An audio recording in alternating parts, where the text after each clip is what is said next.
안녕하세요. 저는 서울에 사는 30대 후반의 남자입니다. 제가 이렇게 여기에 사연을 올리게 된 이유는 제게 사랑이 뭔지 알려주신 분들 때문입니다. 저는 태어나는 순간부터 불행을 달고 태어난 사람 같다는 생각을 했었어요. 그렇게 생각할 수밖에 없었던 게 어릴 때부터 부모님에게 버림을 받았었거든요. 살면서 지금까지 단 한 번도 저희 친부모님을 실제로 뵌 적이 없어요. 그리고 저와 함께 있던 사람들이 나중엔 늘 제 곁을 떠났었거든요. 저는 기억도 못하는 아기 시절 때부터 보육원에서 원장님 손에 자랐어요. 그래도 다행인 점은 저희 원장님이 되게 착하고 인자하신 분이셨어요. 정말 한 사람 한 사람을 자기 친자식처럼 보살펴 주셨었죠. 저랑 유일하게 동갑이었던 아이가 있었는데 제가 4살 되던 해에 만나서 6살이 되던 해까지 늘 저와 둘이서 붙어 다니다가 다른 가족을 만나서 떠나버렸어요. 저는 어차피 다들 새로운 가족을 만나 떠날 거라는 생각에 보육원에 같이 지내던 다른 애들과 어울리지 않았고 운동장에서 혼자 애꿎은 모래만 괴롭히면서 놀았어요. 저희 보육원에 일주일에 2번 정도 봉사를 하러 오시던 한 아주머니 부부가 있었어요. 그리고 늘 그 부부를 따라오던 어린 여자아이가 한 명 있었죠. 그 아이는 항상 아주머니 뒤에 있어서 아주머니 다리 틈 사이로 고개만 빼꼼 내밀고 있었어요. 저는 평소처럼 혼자서 나뭇가지를 들고 모래를 파면서 놀고 있었습니다. 어쩌다 여자아이랑 눈이 마주치게 됐는데 그 아이가 저를 보더니 해사하게 웃더라고요. 정말 만화 속에 나올 법한 예쁘장한 아이가 웃어주는데 그 모습이 슬로우 모션처럼 보였어요. 저도 모르게 모래를 파고 있던 손을 멈추고 그 아이를 멍하게 보고 있었어요. 봉사가 끝났는지 아이는 아주머니 손을 잡고 보육원을 나가더라고요. 그게 우리의 첫 만남이었어요. 그 뒤로도 아주머니 부부와 함께 그 아이가 저희 보육원에 왔었어요. 올 때마다 늘 그렇듯 아주머니 뒤에 숨어 있더라고요. 그리고 저랑 눈이 마주치면 그때처럼 또 해사하게 웃어줬어요. 어찌나 눈이 큰지 멀리서도 똘망똘망한 눈이 잘 보이더라고요. 그렇게 저희 보육원에 5번 정도 더 왔을 때쯤 여자아이가 눈치를 보면서 슬금슬금 한 발자국씩 제 옆에 오더라고요. 그러더니 가만히 서서 아무 말 없이 발만 땅에 비비고 있더라고요. 저는 그 아이를 힐끔 쳐다보고 다시 나뭇가지로 모래를 파기 시작했어요. 여기서 혼자 뭐해? 우리 엄마가 만든 빵 진짜 맛있는데 너는 왜 안 먹어? 혹시 빵 싫어해? 우리 엄마가 그러는데 편식하면 안 된대. 빵 안 싫어해. 그냥 입맛이 없어서. 혼자 먹으면 맛없거든. 넌 부모님이랑 같이 먹을 수 있으니까 내 마음 모르지? 아, 여기는 그런 곳이었지. 참. 내가 실수했다면 미안해. 근데 너는 왜 올 때마다 맨날 여기서 혼자 이렇게 있는 거야? 애들이랑 공놀이 안 해? 친구가 없어서. 그리고 나 뛰어다니는 거 싫어해. 옷도 더러워지고 땀도 흐르잖아. 너도 친구 없어? 나도 친구 없는데. 너 나랑 친구 할래? 우리 친구 하자. 내가 맨날 놀러 올게. 너는 왜 친구가 없는데? 너 혹시 왕따야? 유치원에서 친구들이 너 괴롭혀? 아니, 나 여기가 좀 많이 아파서 유치원에 못 갔어. 그래서 친구 없어. 그러니까 너가 나랑 친구해줘야 돼. 내 이름은 진유정이야. 여자아이는 자신의 가슴 쪽을 손가락으로 가리키면서 말을 하더라고요. 알고 보니 여자아이는 태어날 때부터 심장이 조금 안 좋았었어요. 그래서 남들이 다 가는 유치원에도 못 가고 매번 이렇게 아주머니를 따라다닌 것이죠. 저는 그날 이후로 그 여자아이와 친구가 되었습니다. 아주머니도 올 때마다 딸과 놀아줘서 고맙다면서 저를 많이 챙겨주셨어요.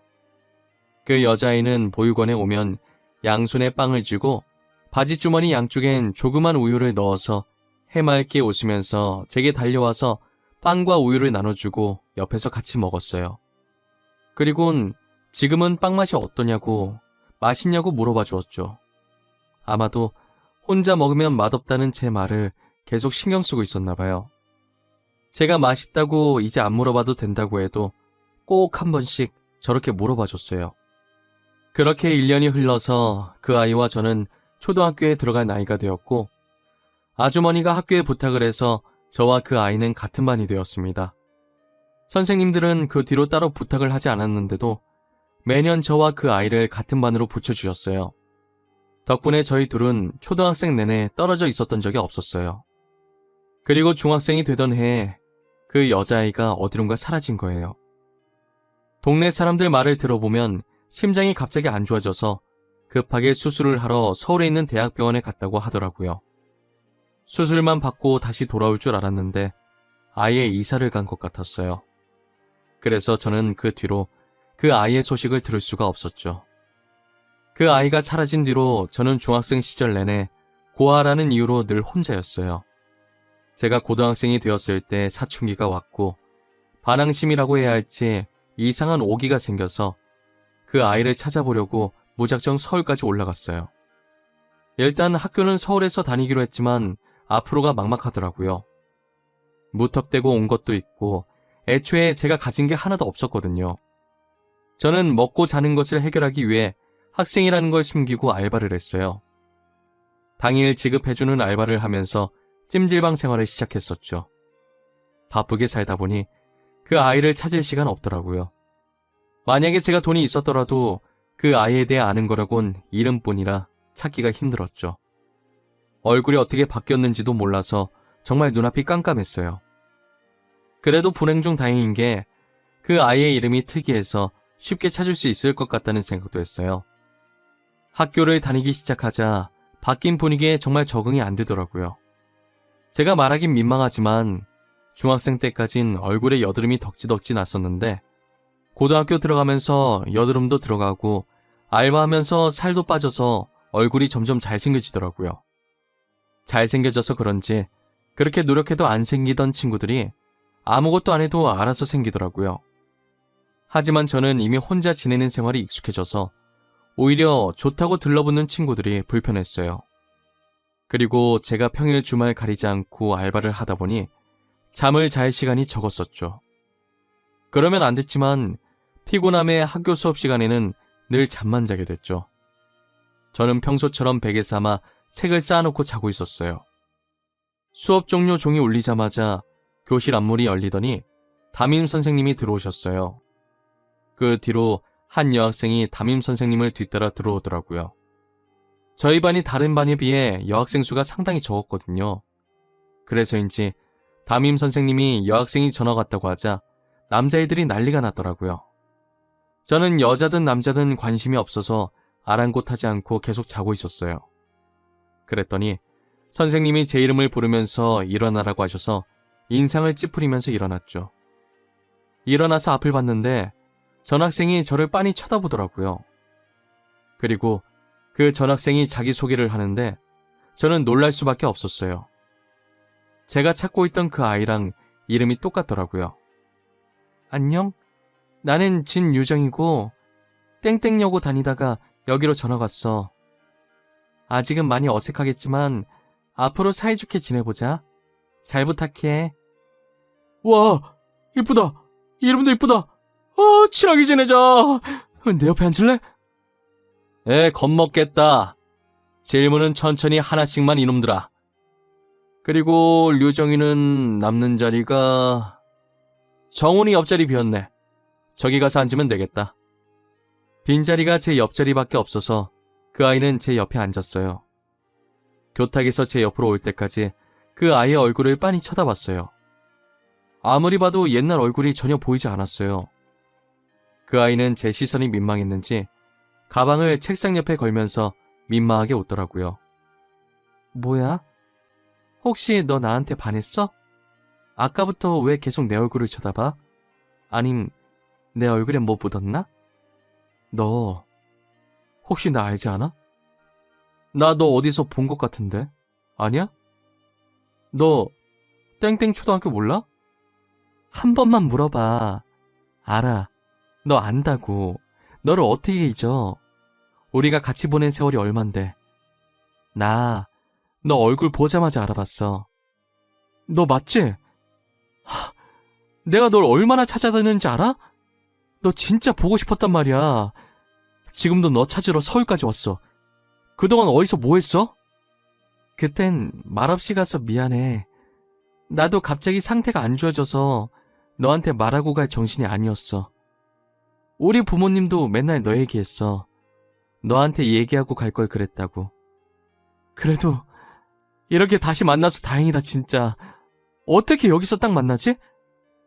내가 진짜 서울 올라오길 잘한 것 같아.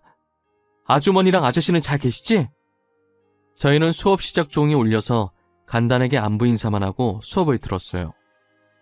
다시 예전처럼 둘이서 붙어 다니니 정말 어릴 때로 돌아간 기분이더라고요. 그리고 제가 찜질방에서 지내는 걸 알고 선뜻 자기 집으로 오라고 하더라고요. 저는 신세 지는 게 싫어서 괜찮다고 그냥 놀러만 간다고 했어요. 정말 오랜만에 아주머니와 아저씨 볼 생각에 신나 있었죠. 아주머니와 아저씨는 저를 보더니 양팔 벌려 반겨주시더라고요. 제가 잠시 화장실에 간 사이에 그 아이가 아주머니와 아저씨께 제 사정을 얘기한 것 같더라고요. 아주머니는 방 남는 거 있다고 거기서 생활하라고 하시더라고요. 저는 한사코 괜찮다고 했지만 아저씨까지 합세해서 당장 오늘부터 여기서 지내라고 하는 바람에 결국 두 손 두 발 다 들고 같이 살게 되었어요. 저희는 늘 붙어 다녔고 아주머니와 아저씨는 장난으로 저를 사위라고 불렀어요. 그 아이도 부모님께서 저를 사위라고 부르는 것에 별말 안 하더라고요. 그래서 그냥 넉살 좋게 웃으면서 장모님, 장인어른 하면서 장난을 받아주곤 했어요. 아주머니와 아저씨는 저를 정말 친자식처럼 잘해주셨어요. 늘 제가 사위였으면 좋겠다고, 다른 놈들한테는 딸을 못 맡기겠다고 하셨죠. 장난으로 사위라고 불렀었는데 저희는 몇 년 후 결혼을 하게 되면서 진짜 사이가 되었어요. 원래도 같이 살았기 때문에 따로 분가를 하지 않고 아내와 방만 합쳐서 같이 살았어요. 저는 앞으로 처가 식구들과 행복할 일만 남았다고 생각했습니다. 하지만 제가 진짜 불행을 달고 태어난 것인지 결혼하고 얼마 지나지 않아 장인 어른께서 교통사고로 세상을 떠나셨어요. 당시 비서는 살았었는데 차 뒤쪽에 손상이 심해서 장인 어른만 크게 다치셨더라고요. 결국 병원으로 이송 도중에 출혈이 너무 심해서 세상을 떠나시고 말았어요. 저와 아내는 제정신이 아니었고 그나마 정신을 붙잡고 계시던 건 장모님이셨어요. 장인어른 영정사진을 들고 하염없이 울고 있는 저희에게 장모님은 정신 차리라고 말씀하셨죠. 곽서방, 이럴수록 정신 똑바로 차려야 해. 죽은 사람은 죽은 사람이고 산 사람이라도 잘 살아야 하지 않겠어? 류정아, 너도 그만 울어. 장모님, 죄송해요. 저보다 장모님이 더 슬프실 텐데 앞으로 장인어른 목까지 열심히 살게요. 장모님이랑 우리 집사람 제가 평생 모시며 살게요. 우리 영감회사 앞으로 곽서방이 운영하게 될 거야.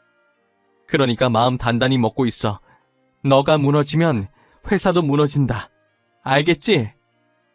장모님은 저희가 다시 마음을 다잡을 수 있도록 집에 가자마자 장인어른 사진을 다 치우셨더라고요. 장인어른이 살아계셨을 때 미리 작성했던 유언장에 따라 회사는 제가 운영하고 있어요. 성인 되자마자 장인어른 회사에서 일을 했기 때문에 제가 어느 정도 일을 쳐낼 수 있었어요. 하지만 불행은 한 번에 닥친다고 장모님께서 건강검진을 받으셨는데 간암 말기라는 결과가 나왔어요. 이미 손을 쓸 수 없을 정도로 진행이 많이 된 상태라고 하더라고요. 그리고 정밀 검사를 통해 장모님은 치매 초기 진단까지 받은 상황이었어요. 저희는 수술이 안 된다고 하니 이도저도 할 수 없었어요. 아내는 회사에서 중요한 프로젝트를 하고 있었고 저도 인수인계 받은 지 얼마 되지 않아서 정신이 하나도 없었어요. 거기다 코로나 때문에 병원 방문도 잘 못했더니 장모님의 치매 진행 속도가 빨라졌더라고요. 치매 환자분들은 가족들이 자주 안 오면 버림받았다고 생각을 한다더라고요.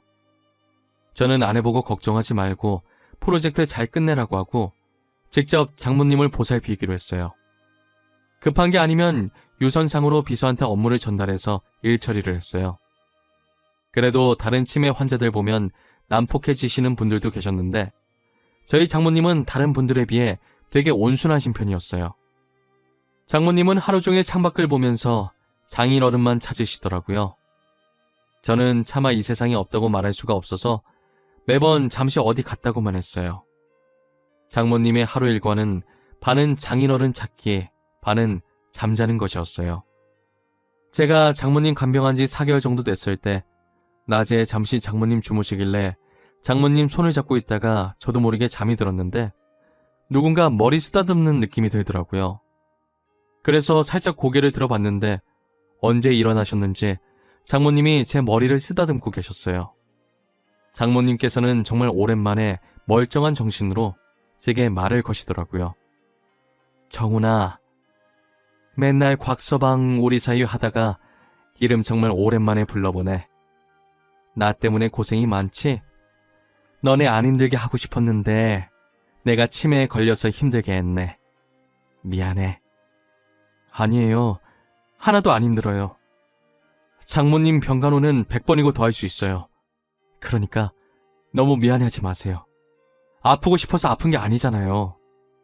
그렇게 생각해주면 너무 고맙고 너가 우리 류정이 옆에 있어줘서 얼마나 다행인지 몰라.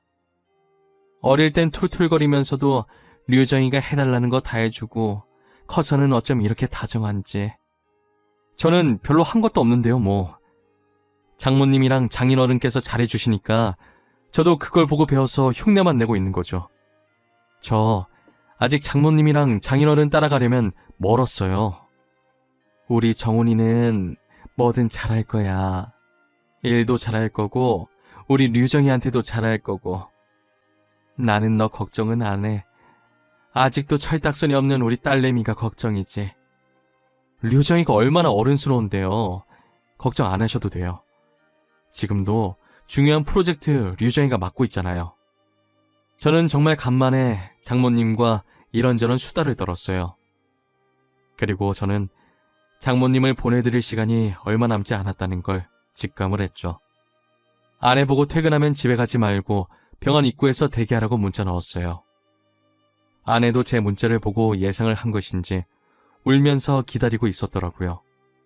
역시나 그날 장모님은 잠자듯이 세상을 떠나셨고 아내는 병실로 들어와 식어가는 장모님의 손을 꽉 잡았어요. 의사는 아직 환자분 귀가 열려 있으니 마지막으로 하실 말씀이 있으면 하라고 하더라고요. 엄마, 우리는 지금도 잘하고 있고 앞으로도 잘할 거니까 우리 걱정은 하지 말고 편히 가. 엄마, 그동안 아빠만 찾았다며. 이제 아빠 만날 수 있겠다. 그치? 아빠 만나면 우리 안부 인사도 전해줘요. 제겐 친어머니와 마찬가지셨던 장모님. 그동안 저 많이 아껴주시고 이뻐해 주셔서 감사해요. 잊지 않을게요. 류정이는 제가 끝까지 책임지겠습니다. 이제 편히 가셔서 장인어른 꼭 만나세요. 저와 아내는 장모님의 마지막 말씀처럼 울음을 참고 웃으면서 장모님을 보내드렸어요. 그리고 병원에 있던 장모님 짐을 치우는데 베개 쪽에 쪽지 하나와 사진 한 장이 있더라고요. 사진을 똑바로 들어보니 저와 아내의 결혼 사진이었어요. 그리고 뒷면엔 삐뚤삐뚤한 글씨로 우리 딸과 우리 아들이라고 적혀 있더라고요. 장모님은 어릴 때 학교를 안 다니셔서 글을 제대로 쓰지 못하셨어요. 그래서 편지 속 글자가 맞춤법은 다 틀렸지만 알아볼 수는 있었어요. 서툴지만 정성이 담긴 장모님의 글씨들은 저를 더 슬프게 만들었어요. 편지의 내용은 저를 단 한순간도 자신의 친아들이 아니라고 생각했던 적이 없다는 내용이었어요. 그리고 철부지 딸을 잘 부탁한다는 걱정 어린 내용도 같이 들어있었죠. 저는 편지를 쥐고 그 자리에서 몇 시간 동안 울었던 것 같아요. 장인어른과 장모님이 돌아가신 지 벌써 1년이 됐네요. 아직도 그때 생각하면 가슴이 먹먹해지고 눈물이 맺힙니다. 오늘이 장모님 기일이시라 그런지 유난히 더 많이 생각나는 것 같아요. 저와 아내는 장인어른과 장모님의 추억이 담긴 집에서 지금도 잘 살고 있습니다. 결혼한 지 몇 년이 지났지만 아직 저희에게 애가 없어요. 저희가 장인어른 장모님이 계신 납골당에 가면 항상 하는 말이 있어요. 꼭 우리 아이로 다시 태어나 달라고. 받은 사랑 다시 베풀고 싶다는 말이에요.